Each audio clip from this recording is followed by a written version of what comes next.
আসসালামু আলাইকুম। এখন কথা বলবো এইচএমআরসি থেকে যখন পেনাল্টি আসে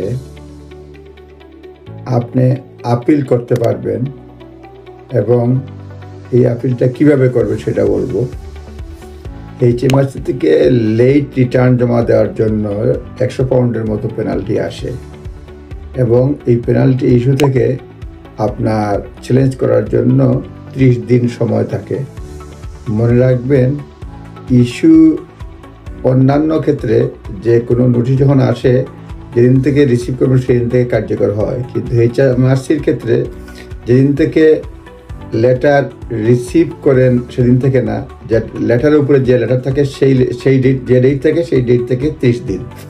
অর্থাৎ এইচএমআরসি যে ডেটে আপনার পেনাল্টি ইস্যু করে সেই দিন থেকে 30 দিনের মধ্যে আপনাকে আপিল করতে হবে। যেদিন রিসিভ করবেন সেদিন না, যেদিন লেটার ইস্যু হয় সেদিন থেকে 30 দিনের মধ্যে আপিল করতে হবে। দেখা গেছে যে, এবং এটা যথাযথ কারণ দিয়ে যদি আপনি আপিল করেন তাহলে এটা ছাড় পেতে পারেন। এবং আমি নিউজ দেখেই বলছি যে গত বছর দেখা গেছে some 3,807 automotive fines were reviewed and by the taxman for after they were challenged in second quarter of the year.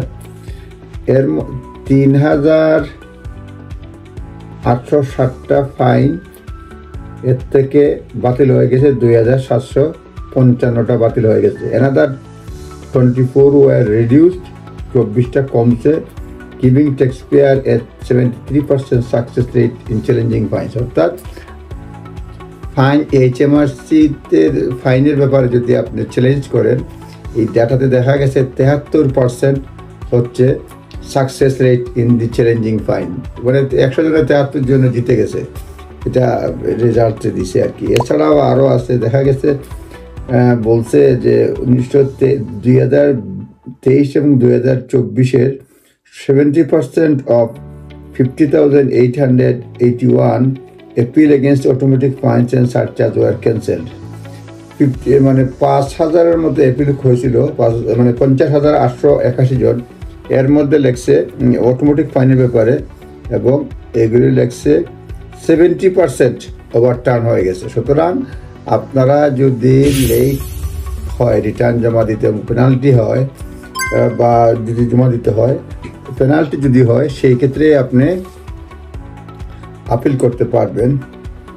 এরপরে বলছে যে কি কি গ্রাউন্ডস থাকতে পারে। গ্রাউন্ডসও অনেকগুলি থাকতে পারে, যেমন এই আপনার আম্মা অসুস্থ ছিলেন, আপনি হসপিটালে গেছেন, তো হসপিটালের কাগজ, মায়ের কাগজ, যেগুলি জমা দেন, একটা রিজনেবল গ্রাউন্ডস থাকে। অনেক ক্ষেত্রে দেখা যায় যে আপনি দেরি করছেন, আপনি অসংখ্যবার ফোন করছেন এইচএমআরসি জানার জন্য, তাদের সঙ্গে যোগাযোগ হয় নাই, চেষ্টা হওয়ার পরেও কেউ হেল্প করে নাই। আপনি বলতে পারেন যে এটা তোমাদের জন্য হয়েছে, কারণ আমরা যোগাযোগ করার চেষ্টা করছি, তারপরেও তোমাদেরকে পাওয়া যায় না, এটা পেলে ভালো হতো আর কি।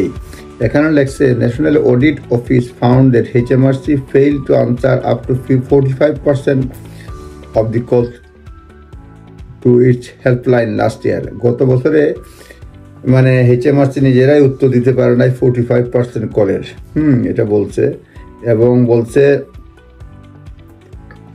last and caller who did not speak to an advisor waited for an average 23 minutes, এবং এর আগে ছিল 5 মিনিট ওয়েট করতে হইতো। সুতরাং এগুলিও কারণ হতে পারে যে আপনার অন টাইমে রিটার্ন জমা দিতে পারেন নাই, এগুলি হিসাব ক্ষেত্রে জমা দিতে পারেন নাই এইচএমআরসিতে। এই জন্য আপনাকে যে ফাইন করছে, ফাইনের ব্যাপারে আপনি আপত্তি মানে চ্যালেঞ্জ করতে পারবেন।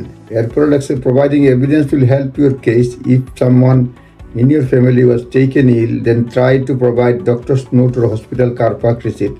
আপনার ভাই বোন কেউ নিয়ে গেছেন হসপিটালে, এগুলি প্রমাণ দেয়, তাহলে আপনার এই যে 100 পাউন্ড জরিমানা, সেই জরিমানাটা আপনি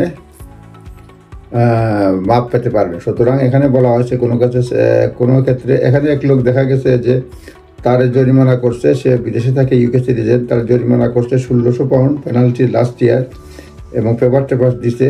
দেওয়ার পরে সে রিজন দিছে যে he did not owe any tax and could not complete the return online without national insurance number। National insurance, সে বিদেশে ছিল, তার 1600 পাউন্ড জরিমানা করছে এবং কল ফর এইচএসসি সে 17 টাইমস কল করছে in 6 weeks trying to get help মানে overturning the point, but never manage to get through, কোনো সময় ম্যানেজ করতে পারে নাই তাদের সঙ্গে দেখা সাক্ষাৎ করার জন্য। মোট কথা হচ্ছে HMRCর ফাইন আসলে আপিলের সময় থাকে 30 দিন, এর মধ্যে আপনারা আপিল করবেন, আপিল করলেই আপনারা জেতার সম্ভাবনা থাকে। এই হচ্ছে আজকে পর্যন্ত, আবার কথা হবে। আসসালামু আলাইকুম।